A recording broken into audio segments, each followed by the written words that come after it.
A fault is a weakness, a defect, a fracture. Faults divide, tear, and consume.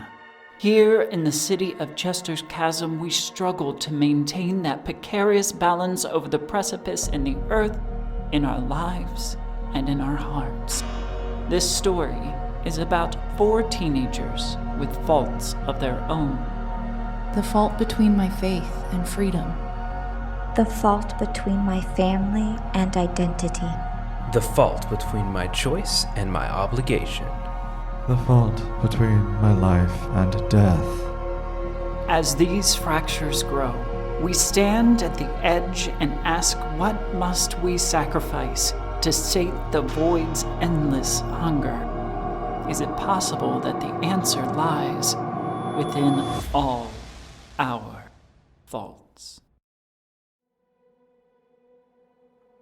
Hello, and welcome to All Our Faults, a Monster Hearts 2 actual play podcast. I am Mistress Winter, the MC for this here series. This is part 2 of our faulty Flashpoint prologues, within which we learn of Saline and the recent events that are making this school year an absolute nightmare. I will save my shoutouts, thank yous, and support information for the end of the show. Please enjoy.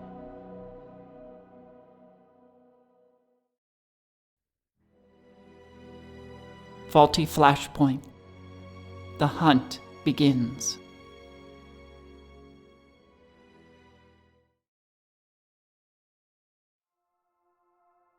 This will have occurred over kind of a spring break as the power shifts from the Unseelie court toward the Seelie court, with the rise of new life and warmth in summer looms in the distance, figuratively speaking, and winter's power is waning. This particular year in the mortal realm, it has been unusually cold and snowy. Lots of snowfall, lots of ice. The Cascade has frozen several times. These hanging icicles giving the open cavern this toothy grin kind of look as the waterfall is held in place, frozen in time, quite literally. Your father and you are out and about. What are you doing? What do you do with your fairy dad? Well, that's a wonderful question. What do I do with my fairy dad? I think we get along really well, so I think that spending time with him isn't, he's not doing it just out of obligation. Like, we do actually have a pretty good relationship. We like to walk a lot.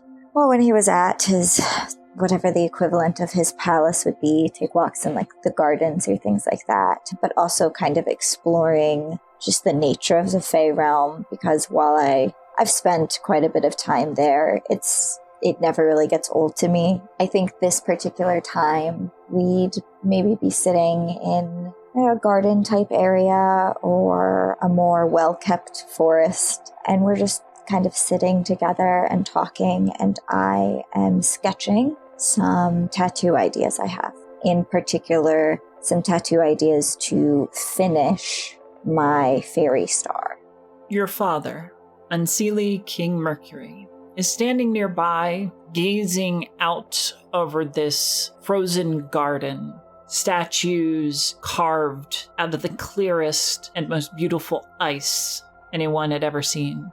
Brush and bushes and flowers in hues of sea greens and blue violet and turquoise and all manner of glacial colors. In the distance, you can just make out, peeking over the top of the garden wall, the spires and battlements of what is essentially an ice castle, if Elsa, the Ice Queen, had designed it. It sparkles with fresh frost, though it seems almost marbled with shadow and dark hues. He regards it for a time, quietly taking in this peaceful time with you. Eventually, he turns and kind of curiously peeks at your sketching. What do you make there, daughter? As I realize he's kind of leaning over my shoulder, I'll kind of slam the book closed, which is not a normal thing. I usually show him my sketches and things like that. Oh, nothing, just an idea I had. An idea?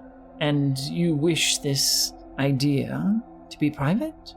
Kind of. It's not finished yet. I'd like to have a finished mark, like true fae have. And I think I could make that happen with something in the mortal realm, tattoos, and I've been working on a design for my own. He thinks for a moment before sitting down on the bench next to you. My sweet daughter, I take it that you do not feel complete, that you feel less than your brethren. I am not fully of the fae realm, but I'm not fully of the mortal realm either. It's a hard place to be. It is something that I wanted to talk to you about. You have been living with your mother in the mortal realm for a majority of the year, and this is a problem. Not because I wish to keep you from your mother. That is not my intent. The problem is, the longer that you spend on one side of the veil or the other, you begin to lose that which the other side gives you. Your star is not complete because you have not spent sufficient time in the place of your birth. So, I propose that you come live with me to be a proper princess of the court, to be presented as such, to be treated as such, so that the magic and power of this place can seep into you and make you whole. But what about my life in the mortal realm? You can visit. However, the longer you spend away from here, that mark may simply cease to exist. I feel that you're asking too much of me. It's not an easy decision to make. I love it here, but I do have a life in the mortal realm. I have school. You would have school here, in a way. You'd have tutors, and you would learn things that no mortal would ever come to know. It's different. I've never considered spending my life here. Perhaps you should. Clearly there is a yearning, a piece missing that you feel. Yes, but that wouldn't... Maybe the part of me that yearns for the fae connection would go away, but then I would just be missing the piece of me that's mortal. Which is greater? I don't know how to answer that question. I admit I'm disappointed. I thought you'd be excited. I don't mean to reject your offer. That's not what I'm doing. I need to think. I need to talk to Mom. You can talk to her after you've made the decision. I don't want to make this decision without her knowing first. Then perhaps we should lengthen your stay here until you have been given sufficient time to consider this. I have school in the mortal realm. I have a deadline I need to be back by. I have a life there that I'm at this moment not ready to give up. And so you would give up this life by default. Are those really my choices? I can only have one? That is the way of it. I just don't think that's very fair to put me in this position. It is not fair, but it is what life has given you. I am offering a chance for you to seize your power and to become something greater than the billions of humans that live and survive and die on the other side with no true purpose. I am offering a purpose, and you would shun that out of hand. Maybe I have a purpose in the mortal realm. I thought you liked humans. I like a human, and even that was tumultuous. Besides, it was the human that left. It's not my fault that Mom left. I can't help that I am both fae and human. And you're asking me to make a choice all of a sudden that you've never asked of me before. And now I know why. Why my hesitation? I feared this would be your reaction. You feared that I wouldn't know what to do? You're acting as if I've told you no. Have you not? No, that's not what I've done. I've said I need time to think. That it isn't just a decision that I can make all of a sudden to give up one entire part of my life. That, as you said, the majority of my life. Then you shall remain here until you've had the time. You can't keep me here. I can.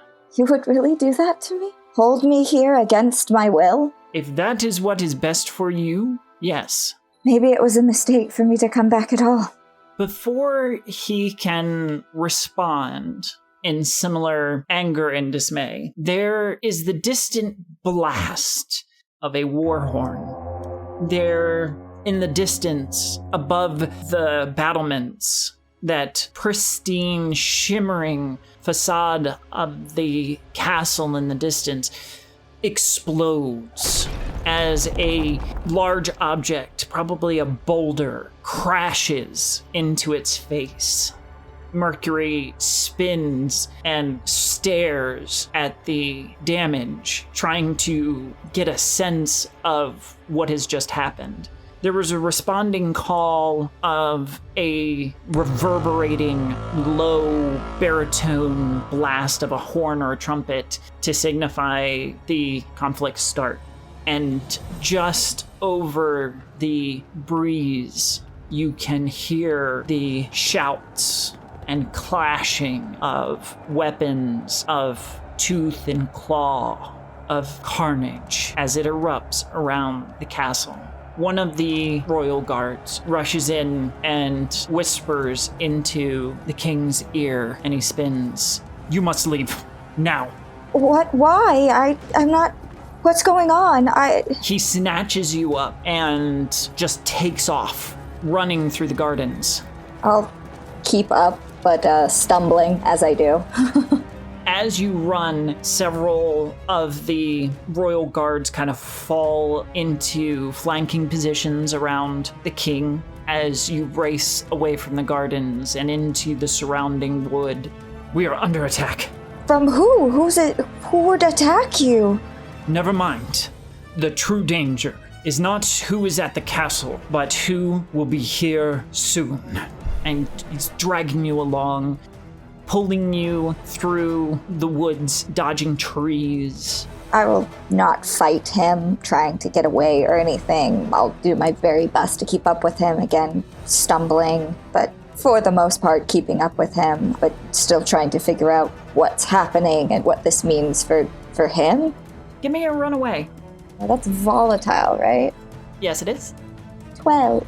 You catch your feet quick and run alongside your father and his guard as swiftly as you can. In the distance, you hear the braying of horse-like creatures that exist in the Fae. Unicorns, perhaps, or maybe nightmares. Glancing over your shoulder, you can see dark riders interspersed through the trees. You can hear the hooves digging and pounding into the dirt and the snow as they ride hard.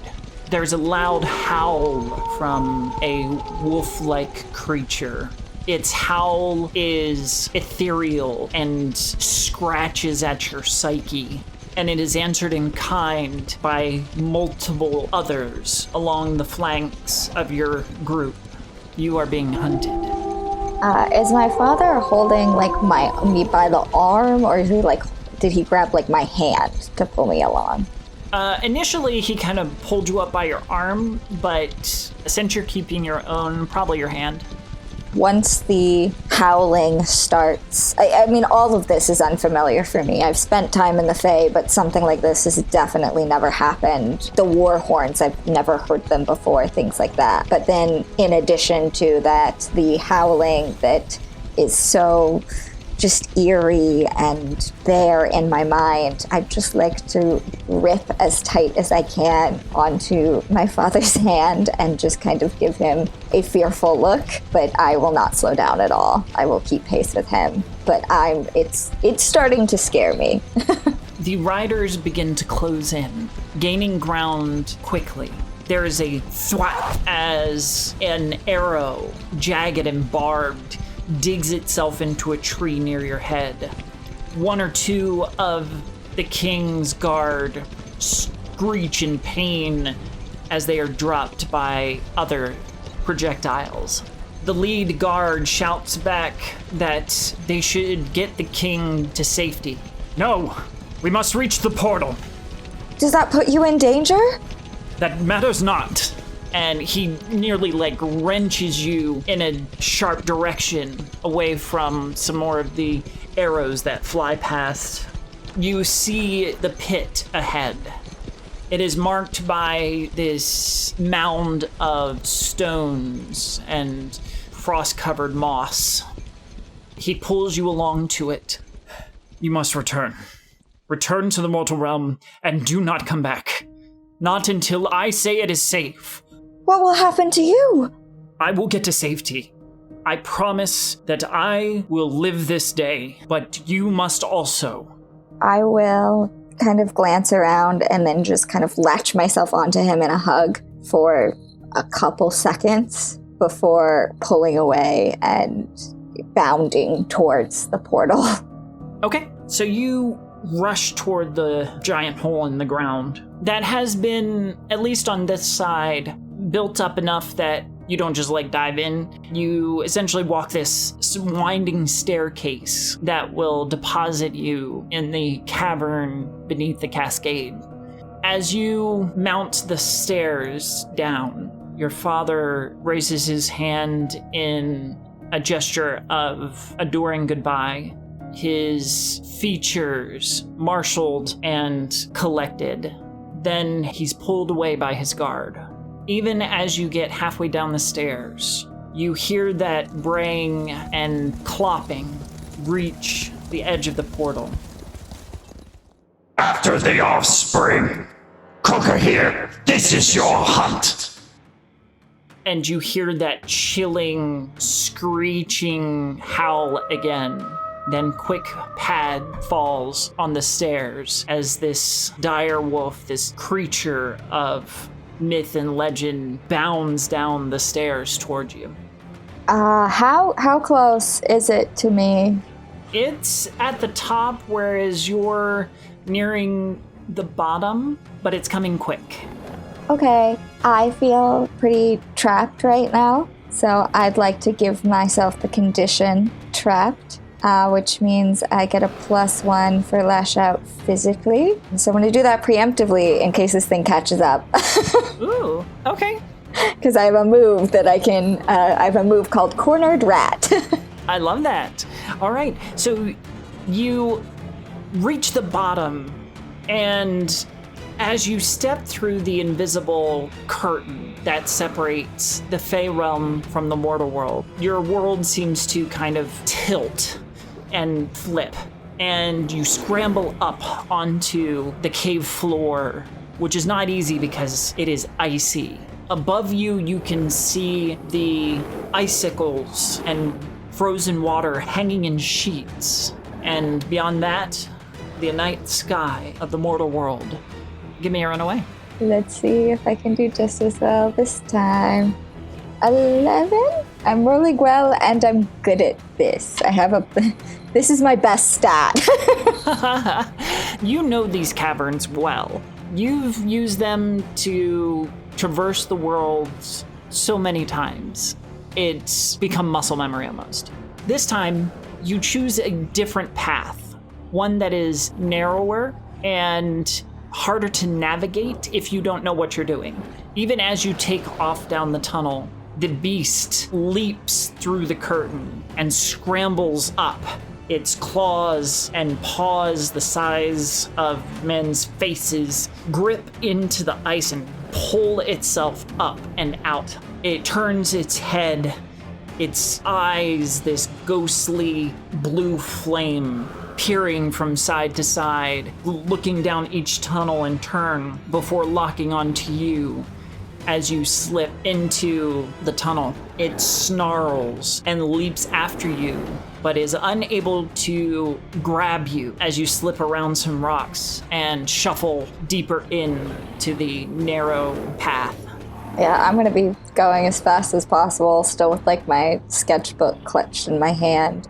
I do think as I'm going, I'll keep glancing back to see this thing that's now after me. But I'm just trying to get away and get home. Sure. This path takes you a little bit longer than the quickest route would, and it deposits you on the top of the falls, or close to anyway. There is a bridge that spans the top of the waterfall, allowing for tourists and nature lovers alike to essentially perch on top of the waterfall and watch it and look down into the cascade. You find yourself up there. Can I still hear the creature? You can. Okay. How do I communicate with my dad from the mortal realm? Ooh, good question.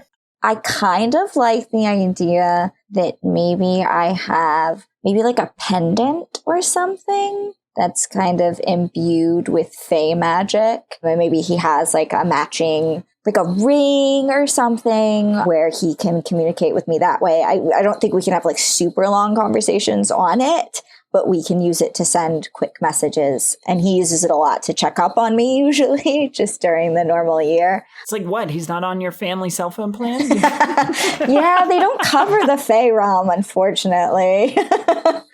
They should really get on that. I was thinking like maybe the way to pass messages was through the water.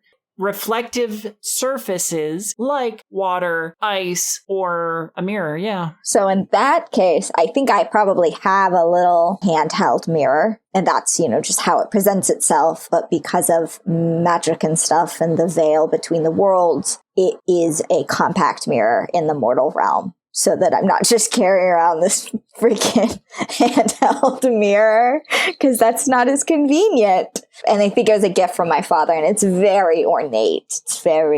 She's a half-fae princess after all, so. Sure. I'm going to hide first. Or I'm going to try and hide. I don't really want to get caught by this thing. It's also a long way back to my house, I think. I live in the mall, so I know it's going to be a hot minute to get back there, and I'm on foot, most likely. I think I can drive, but I think that, essentially, my mom drops me off so I can go to the fae realm, the custody exchange. That sort of thing. Instead of a parking lot, it's a portal between realms, So I think I'd like to find a place to hide, and as soon as I do, I'd like to open up the mirror to try and send a message to my father to let him know that I am out and something is here that's hunting me. Is it a specific mirror that he uses? I would assume that he has a similar type of mirror that he keeps on him so he can talk with me. That doesn't mean he's going to respond. He may be a little busy right now running for his life. It's got an answering machine functionality, so you can just leave a message. Leave a message after the glint. Bing! Oh my goodness. It could be more that you do have to be paying attention. I think there's probably a pinging sound of kind of glass reverberating when a message is coming through. And you have a few seconds to probably open it up and catch that message. And if you miss it, you kind of miss it. I also think it'd be interesting if the reverberation is not humans can't hear it, only fae can.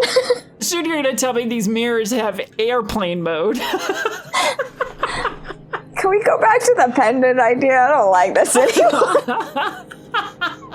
What do you mean? I'm having so much fun with it. I know.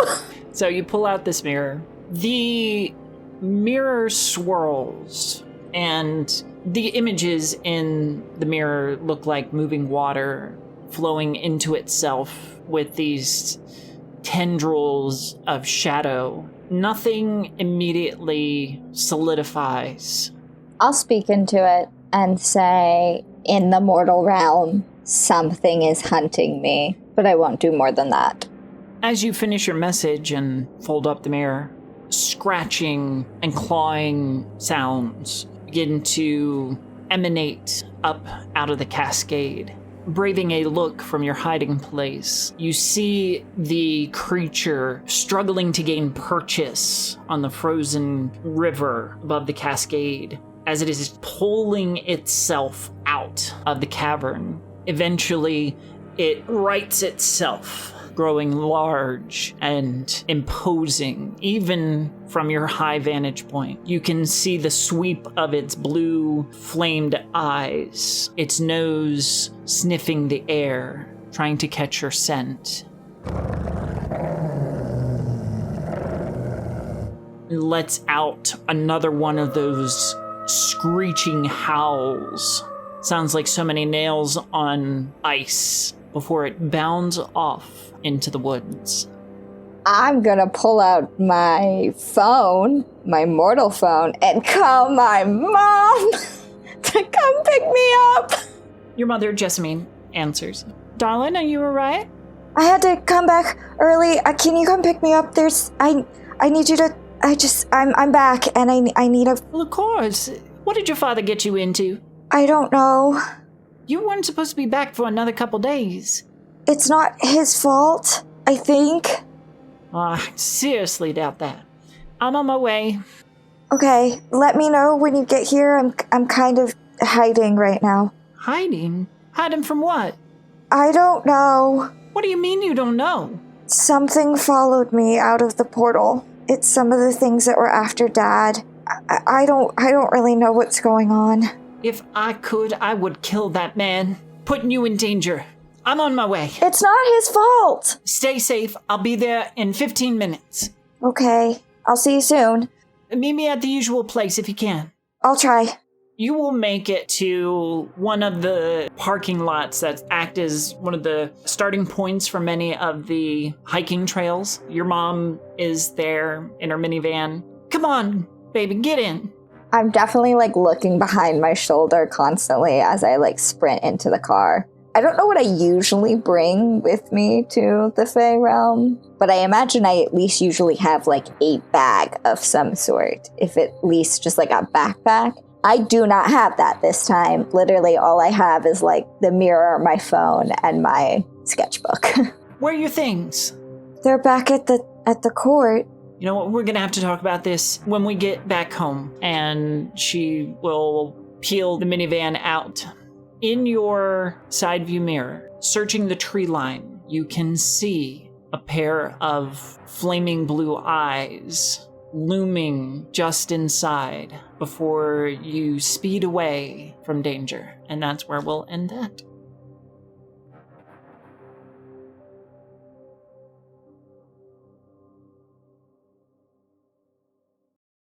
Thank you for listening, and we truly hope you enjoyed this episode of All Our Faults. Thank you to the Tabletop Tailspinners Network for giving this show a home. Thank you to Emma Kokar, who provided the rough edits to this episode. A shout out to my cast. This episode starred Abby Marie Carter, who can be found on Instagram at Abby_Marie_Carter. I can be found at gmistresswinter on X, Blue Sky, and Instagram. A special thank you from the cast and I to our partners and significant others. We truly appreciate your support and for letting us disappear for hours on end to create this amazing content. If you would like to support the show, you can navigate to the Tabletop Tailspinners Network link tree in the show notes. We have a Ko-Fi site where you can toss some change in our digital hat. Also, spread the word of this fabulous new show. We've only just begun telling this amazing story, and there are some really big things coming. So grab a friend to take along on the journey with us. Until next time, keep your hearts safe and know that you are appreciated. This has been a tale from the Tabletop Tailspinners Network.